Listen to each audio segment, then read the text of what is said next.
नमस्कार बुलढाणेकर.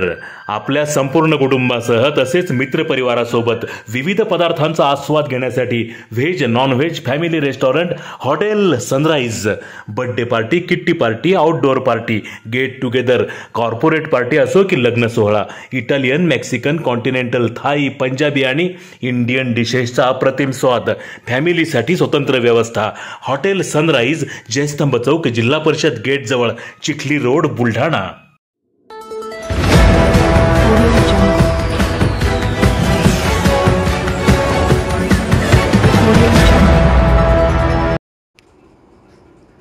बुलढाण्यातील 5 पर्यटक पहलगाममध्ये अडकले. अख्ख्या कुटुंबाचा जीव थोडक्यात बचावला. 5 जणांसाठी हॉटेल मालक ठरला देवदूत. पहलगाममधील दहशतवादी हल्ल्याने संपूर्ण देशात संतापाची लाट उसळली आहे. दरम्यान यात हॉटेल मालकाच्या सावधगिरीमुळे बुलढाण्यातील 5 पर्यटकांचा जीव वाचला आहे. काल काश्मीरमधील पहलगाममध्ये दहशतवादी हल्ला झाला. या दहशतवादी हल्ल्यात 28 जणांचा मृत्यू झाला, तर प्रसंगावधानतेमुळे काही लोकांचा जीव वाचला आहे. यात सध्या बुलढाणा जिल्ह्यातील 5 जण पहलगाममध्ये अडकले आहेत.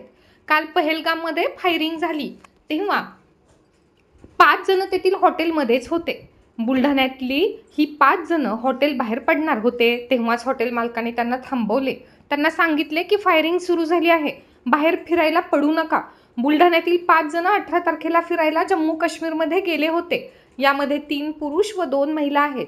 सकाळचे जिल्हा प्रतिनिधी अरुण जैन यांचे भाऊ व त्यांची पत्नी व 3 मुले असा समावेश आहेत. जेव्हा फायरिंग होत होती तेव्हा बुलढाण्यातील कुटुंब तिथेच हॉटेलमध्ये होते. फायरिंगच्या आवाजाने परिवार खूप घाबरला होता. सध्या हे कुटुंब जैन परिवार हॉटेलमध्येच आश्रयाला आहे. एकूण 5 लोक आहेत. यामध्ये 2 महिला 3 पुरुषांचा समावेश आहे. काश्मीरमध्ये अडकलेल्या या 5 जणांची नावे निलेश जैन, पारस अरुण जैन, ऋषभ अरुण जैन, सौ श्वेता निलेश जैन, अनुष्का निलेश जैन अशी आहेत. ते 18 तारखेला हे कुटुंब मुंबईहून काश्मीरला निघाले होते. जम्मू काश्मीरमधील सर्व ठिकाणी फिरून झाल्यानंतर 21 तारखेला रात्री पहलगाममध्ये हॉटेलला आले. 22ला सकाळी पहलगाममध्ये फिरायला निघणार तेवढ्यात हॉटेलच्या लोकांनी गोळीबार झाल्याचे व बाहेर न पडण्यास सांगितले. आता हे कुटुंब सुखरूप असल्याची माहिती मिळत आहे. माझा लहान भाऊ निलेश जैन GST ऑफिसर आहे मुंबईला. तो, त्याची फॅमिली आणि माझी 2 मुलं असे 5 जण एकूण जम्मू काश्मीरला फिरायला गेलेले आहेत. 18 तारखेला ते इथून गेले.